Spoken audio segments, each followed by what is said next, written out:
Saat ini, kamu lagi menonton video tutorial AccuratPos. Jangan buru-buru pakai aplikasi AccuratPos kalau kamu belum melengkapi data-data perusahaan.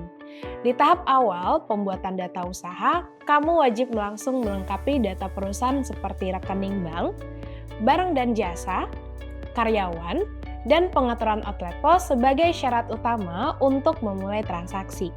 Bagaimana ya cara melengkapinya? Yuk lanjut tonton tutorialnya di sini. Oh ya, pastikan kamu juga memperhatikan setiap kolom dengan tanda bintang, karena kolom tersebut wajib diisi dan tidak bisa dilewatkan agar proses penyimpanan data berhasil.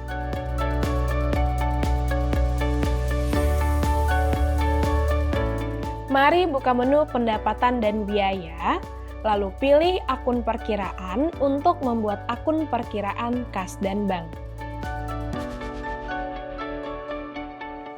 Pada tab informasi umum, silakan pilih tipe akun, subakun,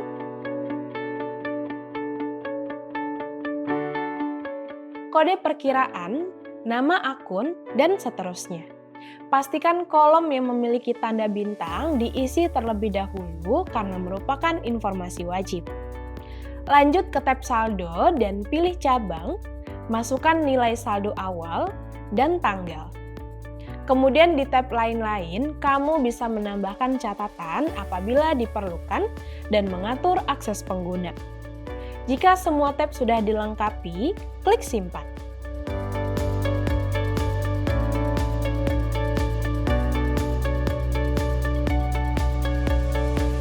Klik buat data di kolom barang dan jasa untuk menginput nama barang secara manual atau impor data untuk menginput nama barang secara massal menggunakan template Excel dari Accurate.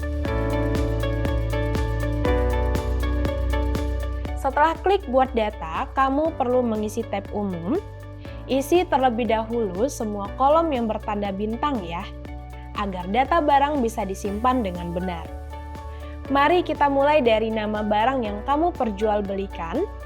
Isi kategori barang sesuai dengan kebutuhan bisnismu. Pilih jenis barang, persediaan, non-persediaan, jasa, grup, atau varian.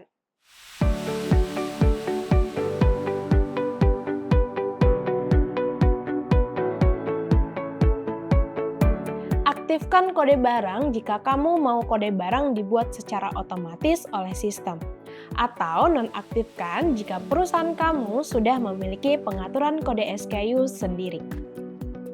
Isi UPC atau barcode dengan kode barcode atas barang, pilih satuan barang yang dijual, isi merek barang yang dijual, dan di informasi lainnya, kamu bisa memilih untuk mengaktifkan nomor seri atau produksi apabila perusahaanmu membutuhkan pencatatan menggunakan nomor seri atau tanggal kadaluarsa per barang.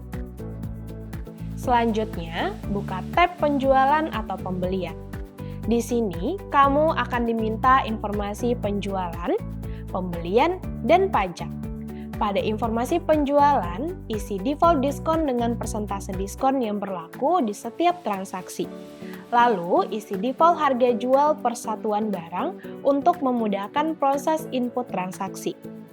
Dan tersedia juga opsi menerapkan harga atau diskon grosir untuk pembelian dalam jumlah besar yang bisa kamu terapkan secara otomatis ataupun tidak.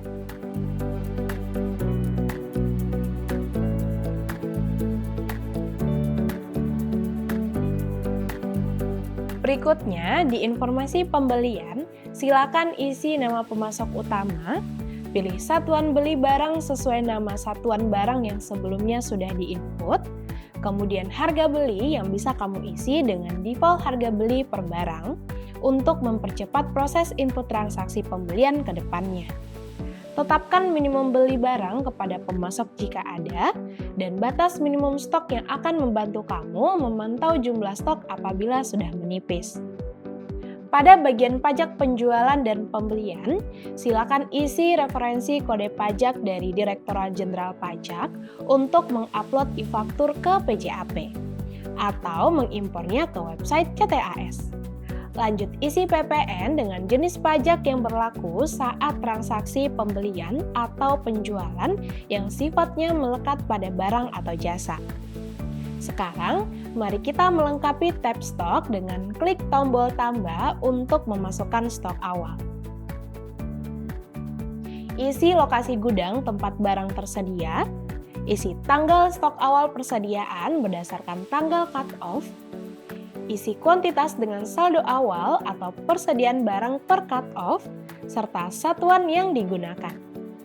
Masukkan biaya satuan dengan harga modal atau harga beli atas barang, maka total biaya merupakan hasil dari kuantitas dikali harga beli atau modal. Jika sudah, klik lanjut. Lanjut lagi ke tab akun, tempat kamu bisa memetakan akun perkiraan untuk mencatat berbagai jenis transaksi dari barang terkait. Silakan pilih akun perkiraan untuk mencatat penjualan, retur penjualan, diskon penjualan, hingga beban pokok penjualan. Jika sudah, berikutnya ke tab gambar. Klik tombol tambah untuk mengupload gambar produk yang juga bisa ditampilkan di desain cetakan. Terakhir, ada tab lain-lain. Untuk kamu menambahkan informasi cabang, catatan, dan dimensi barang secara detail. Setelah selesai melengkapi informasi di semua tab, klik simpan.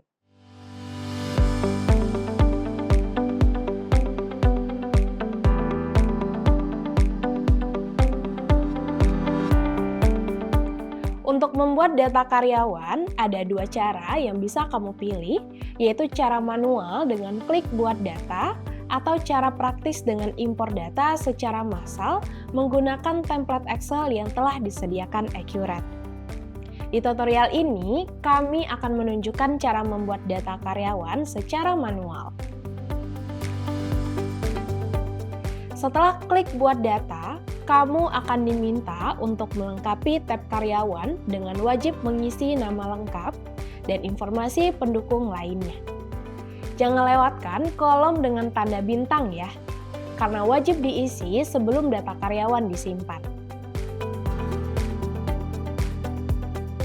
Silakan lengkapi juga tab alamat, pajak penghasilan, hingga rekening gaji karyawan. Jika sudah, klik simpan.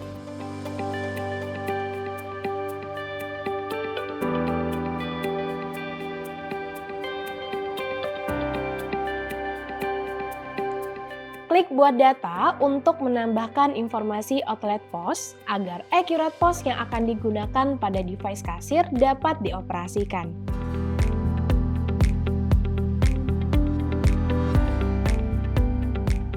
Di tab info utama, kamu perlu menentukan akun pembayaran tunai, akun pembulatan transaksi, akun pencatatan selisih uang dikembalikan saat retur, pajak transaksi, pilih kategori barang, serta pencatatan Accurate Online. Pastikan semua informasi wajib dengan tanda bintang sudah terisi ya, agar outlet POS bisa digunakan dengan normal. Berikutnya ke tab info lainnya, yang di dalamnya memuat informasi berupa service charge, kategori pelanggan, departemen penjualan, pengecekan stok, pembatasan stok, dan flow checkout pesanan. Selanjutnya di tab karyawan dan hak, kamu bisa menambahkan karyawan yang mengoperasikan device kasir di Accurate POS dan mengatur hak akses tiap karyawan.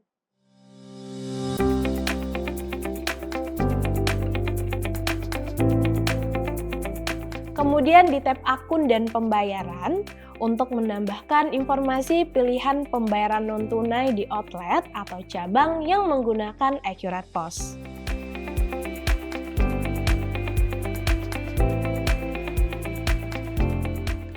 Tab desain struk untuk kamu mengatur tampilan struk,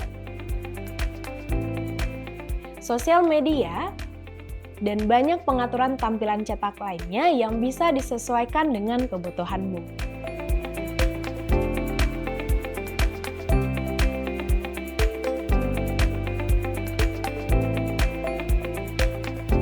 Ada tab perangkat pos yang memuat informasi jumlah daftar perangkat pos yang dapat terhubung. Lalu ada tab penomoran, tempat kamu untuk mengatur nomor penjualan dan penerimaan transaksi dari kasir yang tercatat di back office, dan dapat di-custom sesuai kebutuhan. Terakhir adalah tab fitur opsional untuk menentukan apa saja fitur yang mau diaktifkan dan pembatasan fungsi atau flow device kasir. Jika sudah, klik simpan dan akan muncul QR code yang bisa kamu scan serta kode outlet untuk dimasukkan ke device kasir yang digunakan.